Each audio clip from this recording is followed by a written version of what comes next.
Bendiciones, hermanos. Le damos gracias al Señor y nuevamente estamos aquí. Queremos hacer lo que podríamos llamar un análisis crítico, pero no vamos a querer tomar mucho tiempo. Esperamos que no, como dirían por ahí, que no duela mucho, pero la intención nuestra es proveer a ustedes información en la cual pueda ayudarlos y especialmente a aquellos que les gusta enseñar, aquellos que quieren exponer la palabra con responsabilidad, dar unos datos que puedan ser útiles a la hora de exponer la palabra del Señor de manera responsable.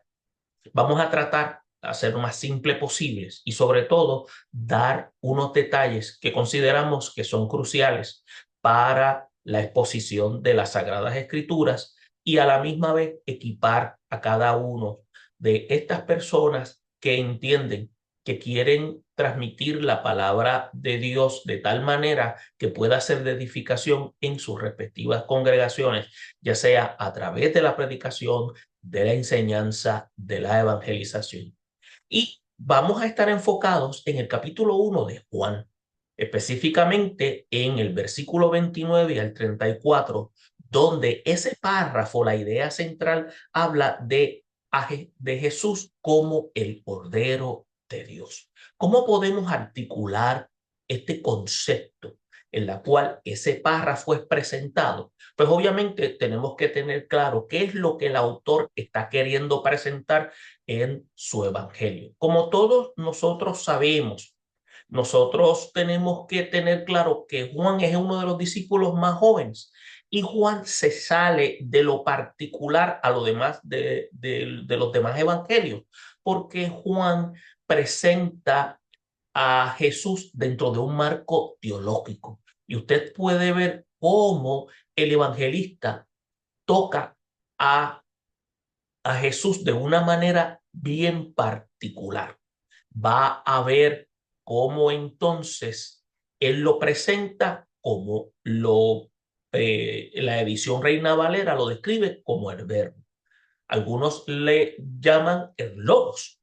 Ahora bien, independientemente cómo se ha identificado, lo quiere presentar como el Dios encarnado. Y es importante que se tenga claro ese aspecto. Y hay una serie de palabras clave dentro del Evangelio de Juan. Uno de ellos es creer, otro de ellos es vida, otro es el término señal como milagros, también el verbo juzgar, que viene siendo como juicio, también condenar, que se refiere a condenación, también testimonio, que se refiere a testificar, el término verdad, que tiene que ver con verdadero, tiene que ver con veraz, tiene que ver con verdaderamente, y rey y reino.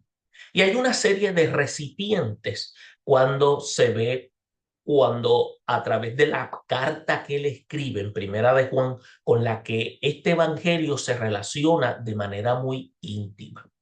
Hay que también reconocer lo que es el énfasis. Se presenta a Jesús como el Mesías, el Hijo de Dios, su encarnación, su crucifixión, por medio los cuales se revela el amor de Dios y también cómo redime a la humanidad. Bien se puede ver a través del escrito de Juan cómo el discipulado es presentar, la cual significa permanecer en la vid, y la vid es Jesús. Cómo llevar fruto, en la cual hace énfasis de amar como Jesús amó.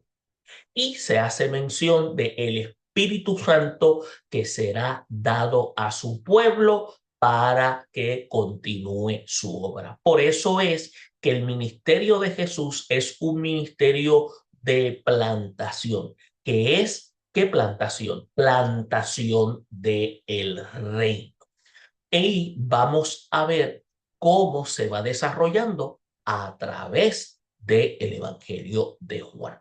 Y usted va a notar también unas características dentro del Evangelio. Y estas características son al menos 8 milagros descritos 6 son únicos en relación con los evangelios, como el caso del discurso en el aposento alto, y van a verse entre los capítulos 14 y 17 más del 90% de lo que Juan escribe son únicos y son peculiares.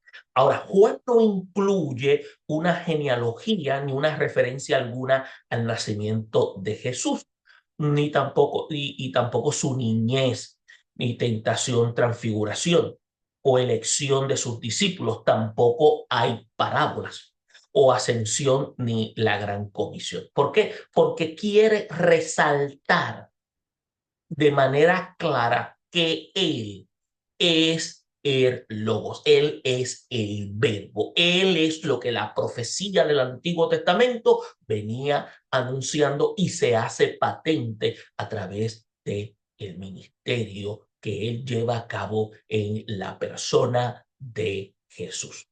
Teniendo eso claro, podemos entonces tener una idea a manera panorámica de lo que Juan quiere presentar. Obviamente, todo esto, si lo tomamos de manera más detallada, tendríamos que hablar un poco más. Ahora bien, vamos a hacer lectura de los versículos 29 al 34 y vamos a comenzar a hacer un desglose de cada uno de estos aspectos para poder ir comprendiendo qué es lo que Juan quiere resaltar. Luego de eso, vamos a hacer un resumen de análisis crítico para poder ver qué es lo que está queriendo presentar este interesante párrafo. Permítanme hacer lectura. Y dice así desde el versículo 29 al 34 del capítulo 1. Dice, el siguiente, o mejor dicho, tengo una plantilla que desearía traer antes de hacer lectura. Creo que sería más apropiada.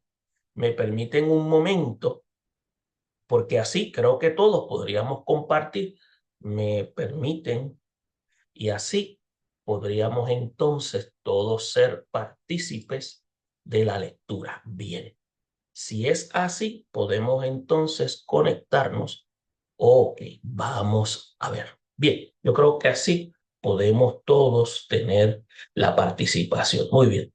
Dice así, al día siguiente vio Juan a Jesús que venía a él y dijo, he aquí el Cordero de Dios que quita el pecado del mundo. Este es aquel de quien yo dije, después de mí viene un varón, el cual antes de mí, porque era primero que yo no le conocía, mas para que fuese manifestado a Israel. Escuche bien, por esto vine yo bautizando con agua. También dio Juan testimonio diciendo, vi al Espíritu que descendía del cielo como paloma y permaneció sobre él. Y yo no le conocía, pero el que me envió a bautizar con agua, aquel me dijo, sobre quien veas descender el Espíritu y que permanece sobre él, ese es el que bautiza con Espíritu Santo. Y yo le vi y he dado testimonio de que este es el Hijo de Dios. Esta lectura es de la versión Reina Valera. Ahora bien, cuando analizamos el versículo 29, donde dice, he aquí el Cordero de Dios que quita el pecado del mundo, estamos viendo que Juan el Bautista identifica a Jesús con un título profundamente teológico, Cordero de Dios. Y esta expresión conecta a Jesús con varias imágenes del Antiguo Testamento. El Cordero Pascual, como habla Éxodo 12, 1, 14, que en la Pascua un cordero sin defecto era sacrificado para salvación de Israel. Entonces Jesús es el cumplimiento de esta imagen, siendo entonces el sacrificio definitivo por la redención de la humanidad. Ahora, también podemos ver que constituye ser lo que Levíticos 4, de 32, versículos 35 también menciona, que habla de los sacrificios que habían en el tabernáculo, que también era lo representativo que apuntaba hacia el templo, que es en el sistema sacrificial judío. Los corderos eran lo que se llamaban ofrecidos como expiación por el pecado. Por lo tanto, Jesús constituía ser el sacrificio perfecto que hacía lo que se llama innecesarios los sacrificios en el antiguo pacto porque se hacía mediante un animal. Ahora, con Cristo iba a ser un acto perfecto porque constituía ser puro. Era el mismo Dios encarnado haciendo un sacrificio por la cual no había necesidad de hacer otro sacrificio. Ahora, también tenemos que tomar en consideración la declaración isaiana de lo que dijo el profeta en su capítulo 53, versículo 7, entiéndase el profeta Isaías, cuando habla del siervo sufriente, donde es descrito como un cordero llevado al matadero, aludiendo a la muerte sustitutiva que se conoce más bien como vicaria, y entiéndase como aquel que entonces muere por sustitución de aquellos que han cometido pecado. Y ese es Cristo. Entonces se puede notar también todos estos elementos que el Antiguo Testamento relata como base y a la misma vez apuntando al Mesías, que Juan ahora lo identifica como el cordero que acaba de llegar, mejor dicho, para limpiar el pecado. Entonces, también es una representación de la expiación. Por eso vemos que Juan dice que Jesús quita el pecado del mundo. ¿Qué implica? Implica universalidad. Y cuando hablamos de universalidad, está hablando de la salvación, que no es solo para los judíos, sino también para el mundo entero. Y esto Juan lo hace patente más adelante a través de la declaración del mismo Jesús en el capítulo 3, versículo 16, que constituye ser el corazón del evangelio. Porque de tal manera amó Dios al mundo, le dio a su Hijo unigénito, para que todo aquel que en él cree no se pierda, mas tenga vida eterna. Pero también dentro de esa expiación universal hay un poder redentor, lo cual menciona a Jesús no solo que cubre el pecado, sino que los quita, indicando una salvación real y efectiva. También tenemos que ver que el pecado es una condición de carácter global. Por lo tanto, la humanidad entera está bajo el pecado. Y el apóstol Pablo hace un señalamiento contundente en el capítulo 3, versículo 23 a la carta de los Romanos. Y Cristo, el apóstol, lo presenta como la solución a esa enfermedad espiritual. También tenemos que ver que en el versículo 30 de este capítulo 1, el evangelista señala lo siguiente: este es aquel de quien yo dije, después de mí viene un varón el cual es antes de mí porque era primero que yo. Interesante. Aquí Juan está reafirmando la preexistencia de Cristo. Y aunque Jesús nació después de Juan el Bautista en términos humanos, en realidad es eterno. Esto está en la línea con lo que se señala en el capítulo 1, versículo 1, cuando dice que en el principio era el verbo, según la edición de la Reina Valera, enfatizando su divinidad. Es por eso que tenemos que ver que Juan lo que está queriendo decir, el evangelista, que Cristo es anterior a Juan en eternidad, ya que existía antes de la creación. Y esto también el apóstol Pablo, si usted quiere buscar también contundencia al argumento, lo puede encontrar en la carta a los Colosenses, el capítulo 1, versículo 16 al 17. También esto refuerza la doctrina de la preexistencia de Cristo, cuando se destaca que Jesús no es solo un hombre, sino también el Dios en tal. Por otra parte, cuando usted analiza el versículo 31, se puede dar cuenta de otra declaración que dice, y yo no le conocía, mas para que fuese manifestado a Israel. Por esto vine yo bautizado con agua. Aquí Juan el Bautista hace una confesión, diciendo que aunque conocía a Jesús como persona, está refiriéndose a que eran parientes, no le reconocía como el Mesías hasta que Dios se lo revele. Entonces, tenemos que entender que en adición tenemos que observar que hay un propósito del bautismo de Juan. Y ese propósito era preparar a el pueblo de Israel y señalar al Mesías. Como también tenemos que ver que está lo que se llama la revelación progresiva. Esa revelación progresiva, Juan entonces podríamos decir que necesitaba lo que utilizamos nosotros comúnmente como el término la confirmación divina para reconocer la identidad mesiánica de Jesús. Y es interesante porque el versículo 31, Juan entonces comienza a hacer esa declaración. Y me estoy refiriendo Juan como el autor y Juan el Bautista está haciendo esos detalles, está haciendo descripción de esos detalles.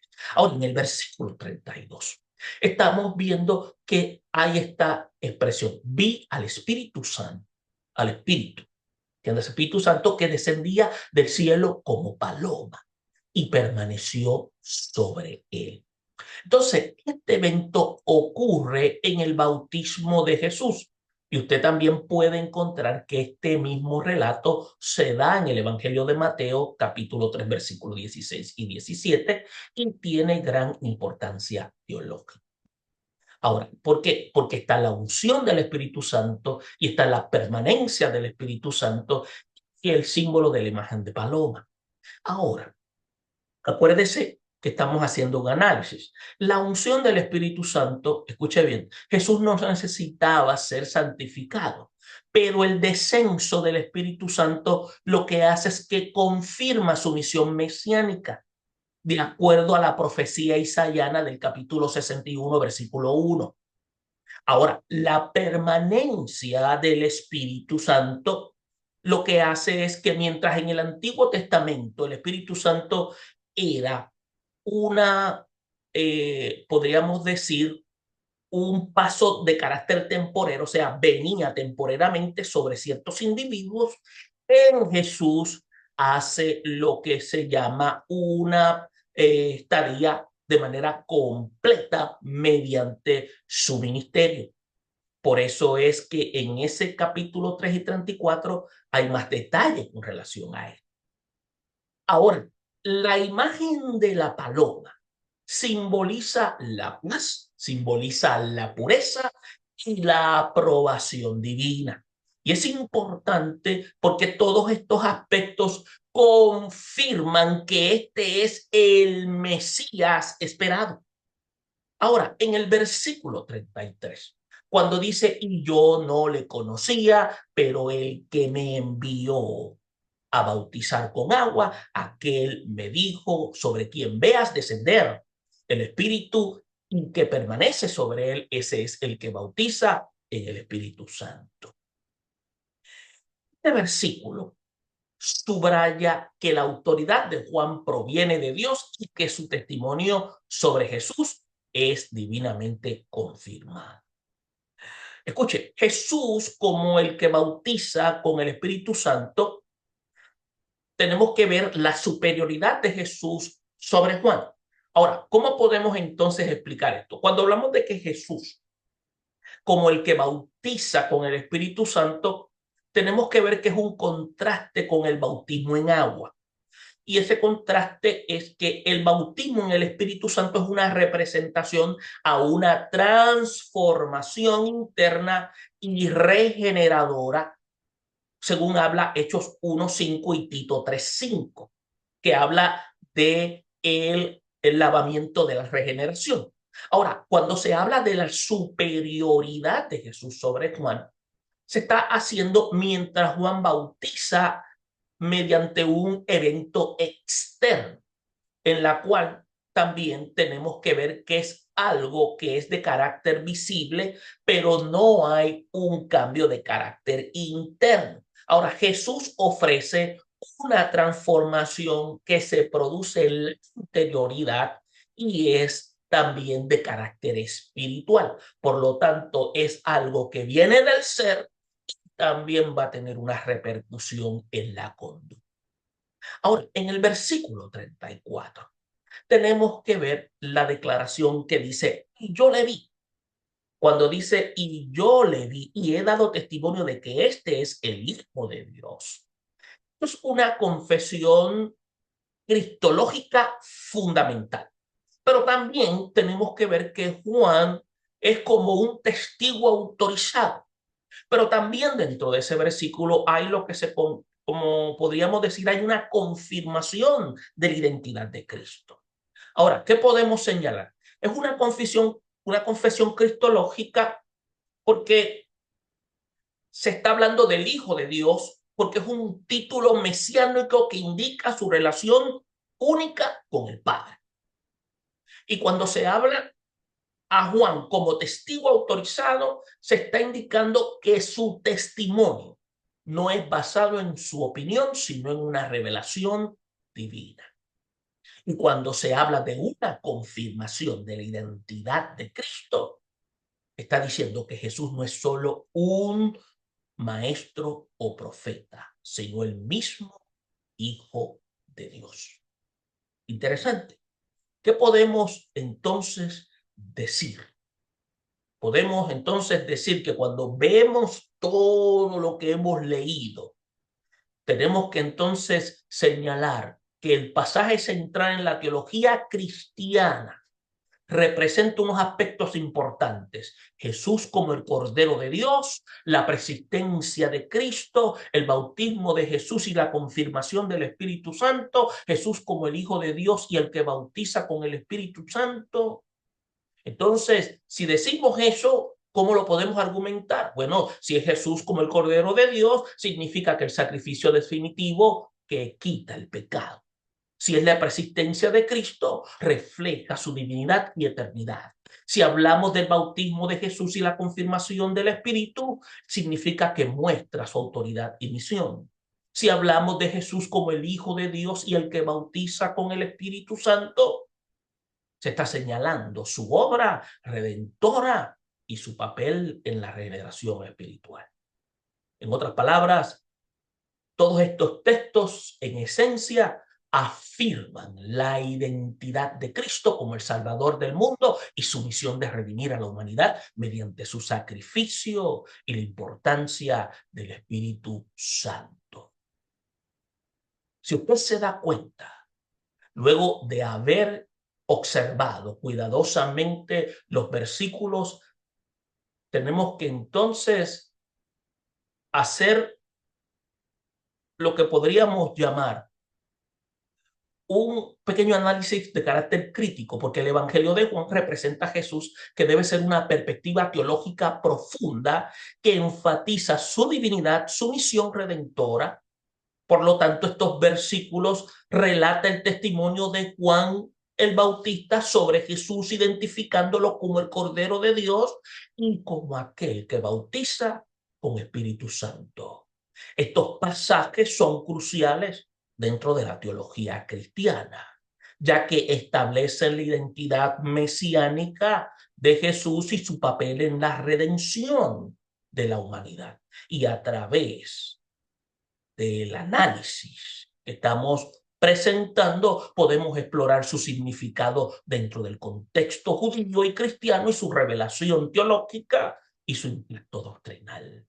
Es por eso que cuando volvemos y retomamos de nuevo los versículos, podemos ver cómo decimos nuevamente, he aquí el Cordero de Dios que quita el pecado del mundo. Es la expresión que combina los elementos clave de lo que el Antiguo Testamento estaba declarando, según Éxodo 12, 1:14. Como la Pascua judía, un día un cordero sin defecto iba a ser sacrificado para salvación de los primogénitos israelitas, y Jesús entonces es visto como el nuevo cordero pascual que trae una redención definitiva. Isaías lo llamó el siervo sufriente. El profeta lo describe como un cordero llevado al matadero. Por lo tanto, también volviendo un poco más atrás, en el Pentateuco, el capítulo 4, 32 y 35, los sacrificios por el pecado, en la ley mosaica, los corderos eran ofrecidos como expiación. Y Jesús cumple y reemplaza este sistema, ofreciendo una salvación permanente. Y desde esa perspectiva escatológica, la declaración entonces de Juan el Bautista lo que hace es que anticipa el sacrificio de Jesús en la cruz y su papel como redentor universal. Y es bien interesante notar que los judíos del siglo I esperaban un Mesías conquistador y no necesariamente un Mesías sufriente. Este concepto chocaba con sus expectativas políticas y religiosas, lo que explica el rechazo de muchos hacia Jesús. Ellos esperaban un líder político que pudiera tumbar el régimen que estaba en el poder, pero no entendían que el que venía como siervo sufriente. Es por eso que las declaraciones que se hacen en el versículo 30, que dice que después de mí viene un varón, el cual antes de mí, porque era primero que yo, como habíamos señalado, dice, es la afirmación de dos aspectos fundamentales de la escatología juanina o juánica, como usted quiera llamarle, la persistencia de Cristo. Nació después de Juan, y al nacer después de Juan, refuerza la idea de que Jesús no era solo profeta, sino el Dios encarnado. La superioridad de Cristo sobre Juan. Juan era un profeta reconocido, pero su papel era señalar a alguien mayor que él. Y este énfasis lo que hace es que responde a posibles debates en la comunidad cristiana primitiva sobre la relación entre Juan el Bautista y Jesús. Es por eso que el argumento de la persistencia es teológicamente sólido dentro del cristianismo, pero desde una perspectiva crítica plantea lo que podríamos llamarse preguntas filosóficas y ontológicas. Una de ellas es, ¿cómo puede Jesús, un hombre histórico, ser al mismo tiempo eterno? Y este misterio es central en la doctrina de la encarnación y ha sido un tema de debate en la historia del pensamiento cristiano. ¿Se da cuenta? Por eso que la señal del Espíritu Santo, como señalamos, constituye ser la confirmación divina de Jesús. Los versículos 31 y 32 presentan cómo Juan el Bautista relata cómo reconoció a Jesús como el Mesías mediante la señal del Espíritu Santo. Vi al Espíritu que descendía del cielo como paloma y permaneció sobre él. El evento descrito en los evangelios de Mateo, capítulo 3, versículos 16, 17, tienen el profundo significado de esa afirmación. Pero la unción mesiánica de Jesús en el Antiguo Testamento, los reyes, los sacerdotes, los profetas que eran ungidos con aceite como señal de su misión divina, aquí, en lugar de aceite, es el Espíritu Santo quien desciende sobre Jesús, cumpliendo profecías como la que dijo Isaías en el capítulo 61, versículo 1. A diferencia del Antiguo Testamento, la tradición judía, el Espíritu Santo venía temporalmente sobre cientas personas: Sansón, Saúl, David y otros. Pero en Jesús permaneció de manera definitiva, señalando su autoridad única. Desde una perspectiva, podríamos decir, crítica, el relato puede analizarse en términos de su función dentro del Evangelio de Juan. Es un testimonio eterno y visual que confirma la identidad de Jesús, fortaleciendo la fe de los lectores, y responde a preocupaciones de la comunidad juánica sobre la autoridad de Jesús frente a otros líderes religiosos. Y otro aspecto, el único que podía bautizar con Espíritu Santo era Jesús. Ese es el que bautiza con el Espíritu Santo. Y son declaraciones cruciales porque introduce el bautismo en el aspecto que va por encima del bautismo en agua, porque el de agua representaba arrepentimiento. El bautismo de Jesús era uno de transformación espiritual, porque daba vida regenerativa.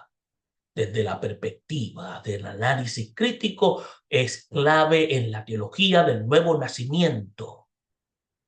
Por eso es que Juan más adelante, en el capítulo 3, versículos 5 al 6, hace mención y se relaciona con el derramamiento del Espíritu Santo en Pentecostés, según Hechos 2. Mientras que el bautismo en agua era común en el judaísmo como rito de purificación. En el concepto de ser bautizado con el Espíritu, introduce una nueva dimensión de la relación entre Dios y la humanidad. Por eso, el último versículo, que habla de Jesús el Hijo de Dios, cuando dice que yo le vi y he dado testimonio de que este es el Hijo de Dios, hay implicaciones mesiánicas, ontológicas, soteriológicas. Mesiánicas porque reyes como David eran llamados hijos de Dios, como dice el Salmo 2, versículo 7. Pero Jesús trasciende este significado.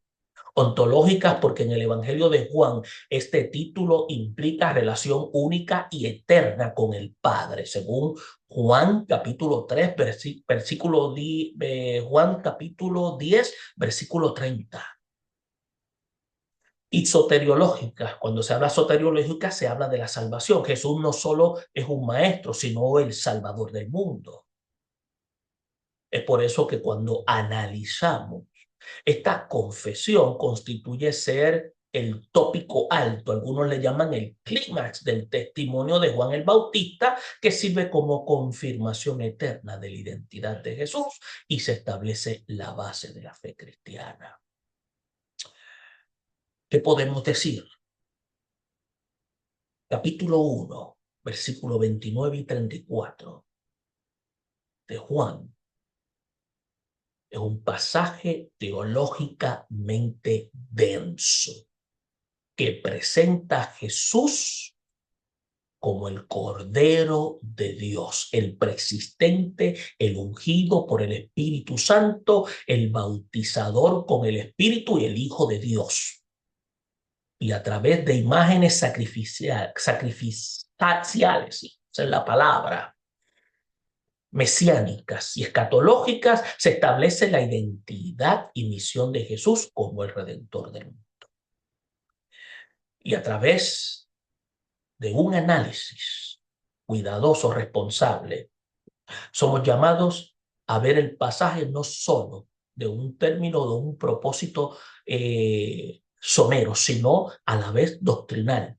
y a la vez que también responde a preocupaciones de la comunidad cristiana de aquel tiempo, entiéndase, de la comunidad cristiana primitiva sobre la autoridad de Jesús. Y además planteaba los desafíos filosóficos y teológicos sobre la naturaleza de Cristo. Por eso es que Juan presenta el documento dejándole saber tanto a filósofos, a los que estaban perseguidos y a los creyentes, sobre su papel de Jesús como la salvación y la relación entre el Antiguo y el Nuevo Testamento. Este testimonio de Juan el Bautista es, podríamos decir, por tanto, una pieza central en la teología cristiana y un punto de partida para el entendimiento de la obra de Cristo en la historia de la redención. Esperamos que esta información pueda ser de ayuda y que usted pueda utilizarla en algún momento dado para compartirla con otros hermanos en la fe y poder ser de edificación en vida de otros. Bendiciones.